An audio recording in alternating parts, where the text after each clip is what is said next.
ओम शांति। भारत की सुर सम्राट लता मंगेशकर, जो अब हमारे बीच नहीं रही, पर उनके ना रहने पर भी वे सदा हमारे साथ रहेंगी, हमें याद रहेंगी। उनकी आवाज़ सदा हमारे कानों में गूंजती रहेंगी। ऐसी लता मंगेशकर जो भारत की शान रही, अनेक अवसरों पर भारत का झंडा विश्व में लहराने के काम आई। भारत के जो आज़ादी के गीत बने, उनमें लता मंगेशकर का गीत आज भी शान से बजता है। लता मंगेशकर जो एक ऐसी भारतीय नारी हैं जो सिर्फ 2 दिन स्कूल गईं और ब्रह्मचर्य व्रत का जीवन भर पालन किया। उसकी प्राप्ति को हम देखें तो भारत की सबसे बड़ी गायक का ताज उनके सर पर लगा। तो ऐसी लता मंगेशकर, जिनके कुछ हम अनसुने किस्से याद करेंगे। लता मंगेशकर जी का बचपन का नाम हेमा था। 28 दिसंबर 1929 में दीनानाथ और सेवंती मंगेशकर के घर पहली बेटी का जन्म हुआ। नाम रखा गया हेमा। दीनानाथ गायक थे और मराठी ड्रामा कंपनी चलाते थे। नाटक भावबंधन में लतिका के किरदार से इतने प्रभावित हुए कि अपनी बेटी का नाम लता मंगेशकर रख दिया।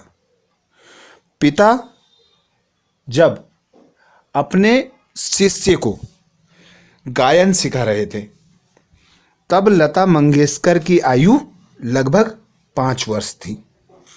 उन्होंने 5 वर्ष की आयु में पिता के किसी काम से बाहर जाने पर उस शिष्य को गाना गाना सिखा दिया।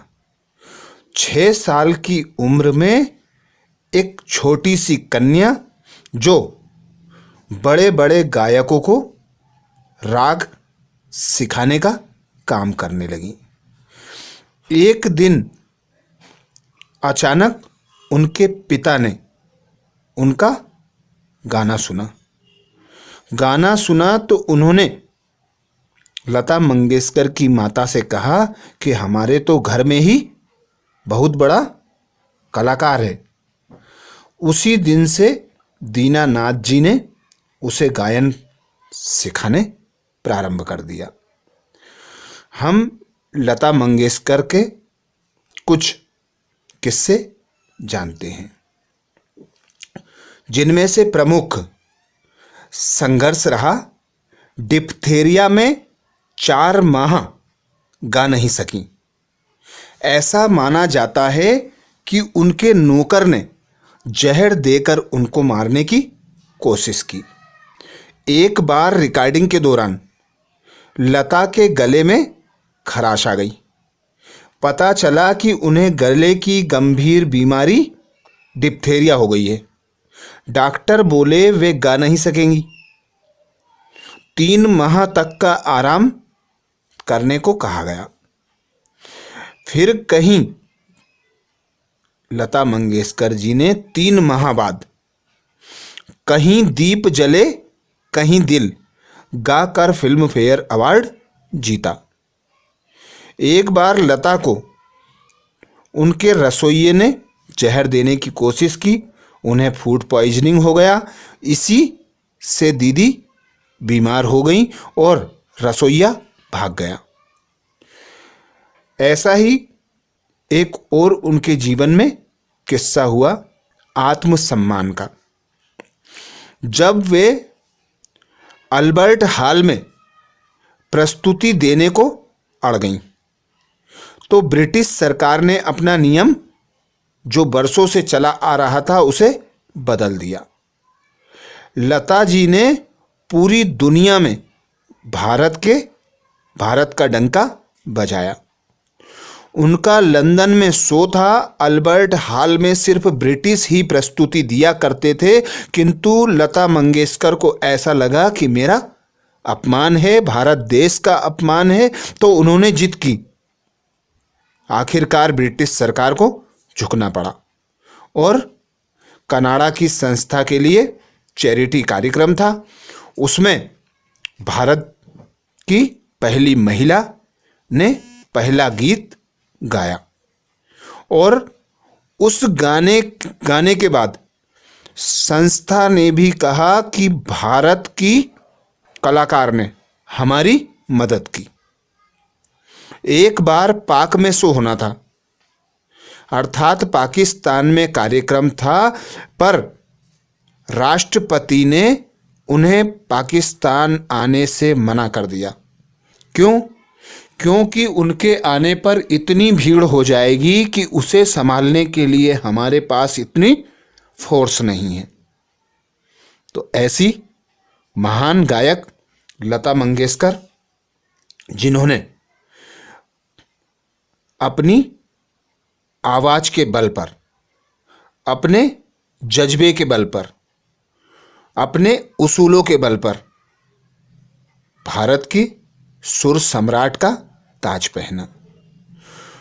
कभी भी भारत में कोई इंटरनेशनल क्रिकेट मैच होता है तो 2 सीटें दीदी जी के लिए वीवीआईपी में सदा रिजर्व रहती हैं।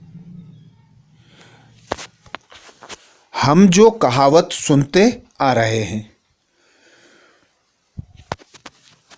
पूत के लक्षण पालने में दिख जाते हैं, पूत के लक्षण पालने में दिख जाते हैं। ऐसे ही लता मंगेशकर के जीवन में यह कहावत फिट होती है। 5 वर्ष की आयु में उन्होंने एक बड़े व्यक्ति को गलत गाना सुनते से रोका और उसे सही राग सिखाया। उनके पिता ने अपने घर में इतनी छोटी बालिका का गायन सुनकर उसे गाना सुनाना प्रारंभ कर दिया। अर्थात 5 साल की उम्र से ही उसमें गायक बनने के लक्षण दिखाई देने लगे थे। पर पिता की अचानक मृत्यु होने के बाद उन्होंने घर के पालन पोषण के लिए छोटे छोटे कार्यक्रमों में एक्टिंग का काम करना प्रारंभ किया।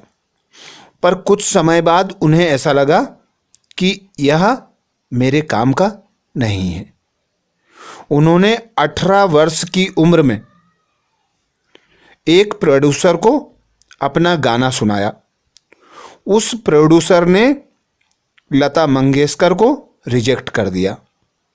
कहा, तुम्हारी आवाज पतली है। पर फिर रिटर्न उन्हीं प्रोड्यूसर ने वापस बुलाया और उन्हें ब्रेक दिया।